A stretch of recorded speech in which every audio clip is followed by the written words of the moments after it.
In 1944, Allied bombers saw something that defied the laws of physics. It was a tiny wing-shaped shadow that moved at 700 miles per hour. It didn't have a propeller. It didn't have a jet engine. It was the Messerschmitt Me 109 Komet, the only rocket-powered fighter ever to see combat. But this wasn't a triumph of German engineering. It was a desperate, suicidal gamble. The Komet was built around the Walter HWK-109 engine, a machine that turned chemical instability into raw thrust. To save weight, it had no landing gear. It took off on a wooden dolly and landed on a retractable skid. It carried only enough fuel for 7 minutes of flight.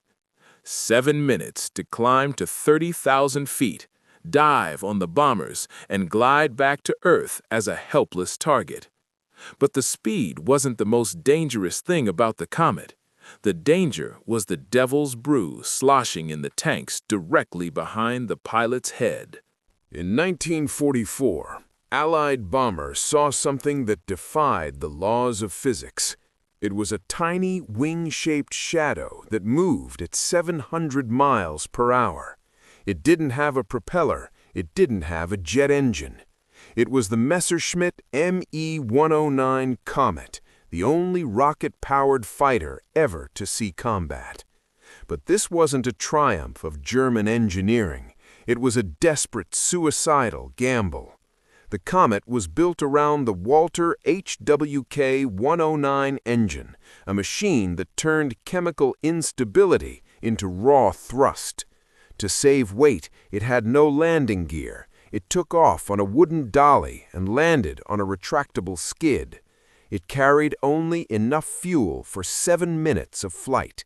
7 minutes to climb to 30,000 feet, dive on the bombers, and glide back to Earth as a helpless target. But the speed wasn't the most dangerous thing about the Komet. The danger was the devil's brew sloshing in the tanks directly behind the pilot's head. Once the Walter rocket engine sputtered its last breath of chemical fire, the cockpit of the Me-163 Komet underwent a haunting transformation. The violent, bone-shaking roar that had defined the last 7 minutes vanished instantly, replaced by nothing but the eerie whistle of wind over the wooden wings. For the pilot, this was the most dangerous moment of the mission. He was no longer a hunter. He was a 4,000-pound glider with the aerodynamic profile of a brick. He was 30,000 feet in the air, miles from home, and completely powerless. In the distance, he could see the P-51 Mustangs, the American little friends, turning their noses towards him. They knew the Komet's secret. Once the flame went out, the devil's sled was defenseless. The pilot now entered a high-stakes game of physics. Without an engine, he had exactly one chance to reach the airfield. If he miscalculated his glide slope by even a few degrees, he would undershoot the runway and crash into the forest, or overshoot and smash into the hangar. He had to maintain a precise airspeed to keep the stubby wings from stalling. If he flew too slow, the plane would drop out of the sky like a stone. If he flew too fast, the vibration would tear the unpowered airframe apart.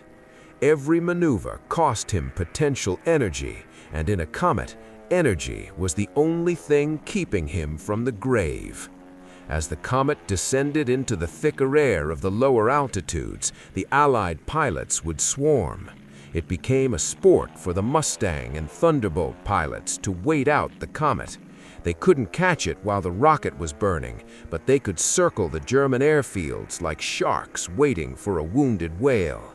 The Komet pilot had to perform evasive gliding, a desperate series of slips and turns to avoid machine gun fire, all while knowing that every turn drained the precious altitude he needed to make it to the grass strip. Now came the most terrifying mechanical failure of the aircraft, the landing. To save weight, the Komet had jettisoned its wheels upon takeoff. To land, the pilot had to pull a lever to deploy a simple metal skid under the belly. This skid had very little suspension. It was essentially a metal plate backed by a small hydraulic buffer.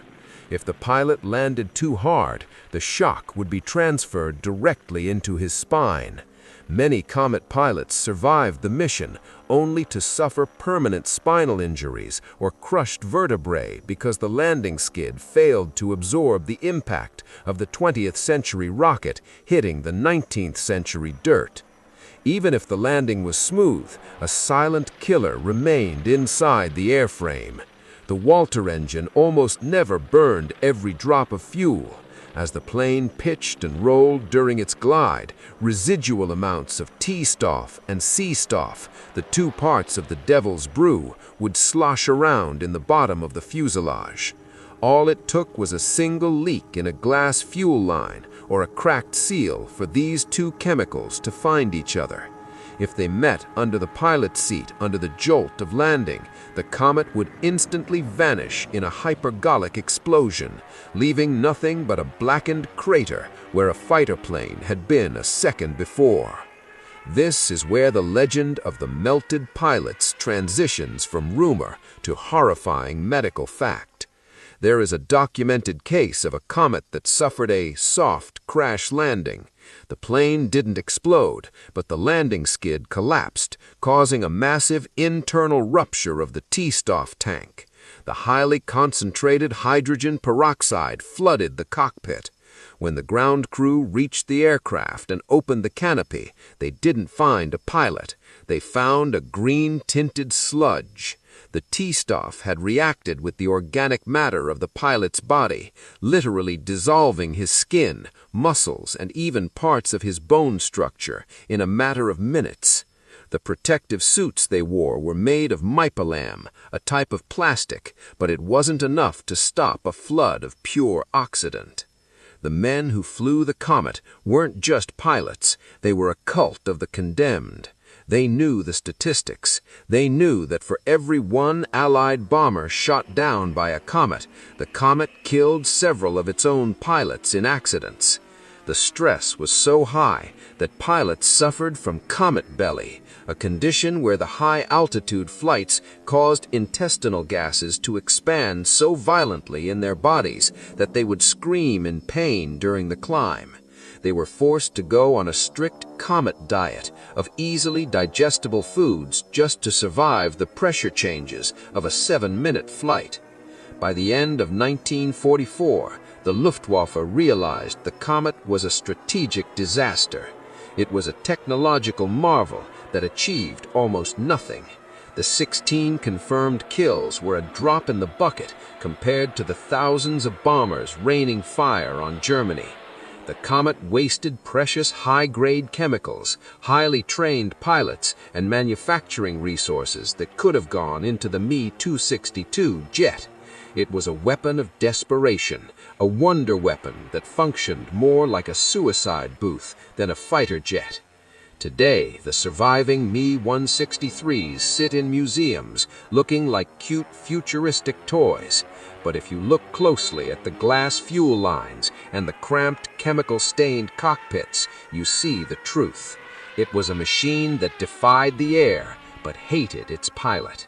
It proved that in the pursuit of the ultimate weapon, humanity is often willing to sacrifice the human inside the machine. The Komet didn't melt the enemy's resolve. It only melted the men brave enough to sit in its seat. It remains the most dangerous 7 minutes in the history of aviation.